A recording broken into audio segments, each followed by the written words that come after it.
میرے چینل کی ناظرین السلام علیکم۔ حضرت ابو ہریرہ رضی اللہ تعالیٰ عنہ کا بیان ہے کہ حضور اکرم صلی اللہ علیہ وسلم کے جسم اقدس کا رنگ گورا سفید تھا۔ ایسا معلوم ہوتا تھا کہ گویا آپ صلی اللہ علیہ وسلم کا مقدس بدن چاندی سے ڈال کر بنایا گیا ہے۔ حضرت انس رضی اللہ تعالیٰ عنہ کہتے ہیں کہ آپ کا جسم مبارک نہایت نرم و نازک تھا۔ میں نے دیبا و حریر ریشمی کپڑوں کو بھی آپ کے بدن سے زیادہ نرم و نازک نہیں دیکھا، اور آپ کے جسم مبارک کی خوشبو سے زیادہ اچھی کبھی کوئی خوشبو نہیں سونگی۔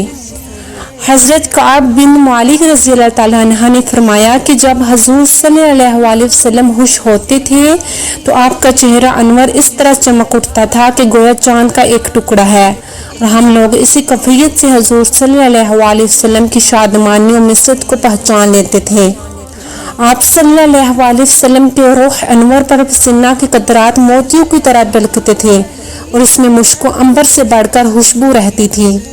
چنانچہ حضرت انس رضی اللہ تعالیٰ عنہ کی والدہ حضرت بی بی ام سلیم رضی اللہ تعالیٰ عنہ ایک چمڑے کا بستر حضور صلی اللہ علیہ وسلم کے لیے بچھا دیتی تھی، اور آپ اس پر دوپہر کو قیلولہ فرمایا کرتے تھے، تو آپ کے جسم اطہر کے پسینے کو وہ ایک شیشی میں جمع فرما لیتی تھی، پھر اس کو اپنی خوشبو میں ملا لیا کرتی۔ چنانچہ حضرت انس رضی اللہ تعالیٰ عنہ نے وصیت کی تھی کہ میری وفات کے بعد میرے بدن اور کفن میں وہی خوشبو لگائی جائے جس میں حضور انور صلی اللہ علیہ وسلم کے جسم اطہر کا پسینہ ملا ہوا ہے۔ جسم انور کا سایہ نہ تھا، آپ کے قد مبارک کا سایہ نہ تھا۔ حکیم ترمذی نے اپنی کتاب میں لکھا ہے کہ سورج کی دھوپ اور چاند کی چاندنی میں رسول اللہ صلی اللہ علیہ وسلم کا سایہ نہیں پڑتا تھا۔ امام ابن سبا کا قول ہے کہ یہ آپ کے خصائص میں سے ہے کہ آپ کا سایہ زمین پر نہیں پڑتا تھا، اور آپ نور تھے، اس لیے جب آپ دھوپ یا چاندنی میں چلتے تو آپ کا سایہ نظر نہ آتا تھا۔ اور بعض کا قول ہے کہ اس کی شاہد وہ حدیث ہے جس میں آپ کی اس دعا کا ذکر ہے کہ آپ نے یہ دعا مانگی کہ خداوند تو میرے تمام اعضاء کو نور بنا دے، اور آپ نے اپنی اس دعا کو اس قول پر ختم فرمایا، یعنی یا اللہ تو مجھ کو سراپا نور بنا دے۔ ظاہر ہے کہ جب آپ سراپا نور تھے تو پھر آپ کا سایہ کہاں سے پڑتا۔ اسی طرح عبداللہ بن مبارک اور ابن جوزی نے بھی حضرت عبداللہ بن عباس رضی اللہ تعالیٰ عنہ سے روایت کی ہے کہ حضور صلی اللہ علیہ وسلم کا سایہ نہیں تھا۔ مہر نبوت۔ حضور اقدس صلی اللہ علیہ وسلم کی دونوں شانوں کے درمیان کبوتر کے انڈے کے برابر مہر نبوت تھی۔ یہ بظاہر سرخی مائل ابھرا ہوا گوشت تھا۔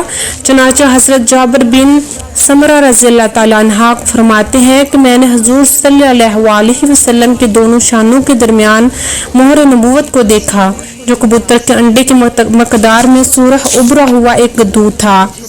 لیکن ایک روایت میں یہ بھی ہے کہ مہر نبوت کبوتر کے انڈے کے برابر تھی، اور اس پر یہ عبارت لکھی ہوئی تھی، یعنی اللہ ایک ہے، اس کا کوئی شریک نہیں، اے رسول آپ جہاں بھی رہیں گے آپ کی مدد کی جائے گی۔ اور ایک روایت میں یہ بھی ہے کہ یعنی مہر نبوت ایک چمکتا ہوا نور تھا۔ راویوں نے اس کی ظاہری شکل و صورت و مقدار کو کبوتر کے انڈے سے تشبیہ دی ہے۔ ناظرین، اگر آپ کو پیارے آقا کی پیاری باتیں پسند آئی ہو تو ویڈیو کو لائک کر کے دوستوں کے ساتھ شیئر کیجیے گا۔ مزید ایسی ویڈیوز کے لیے میرے چینل کو سبسکرائب کر کے بیل آئیکن کا بٹن دبا دیجیے گا تاکہ میری ہر نئی ویڈیو آپ تک بآسانی پہنچ سکے۔ شکریہ۔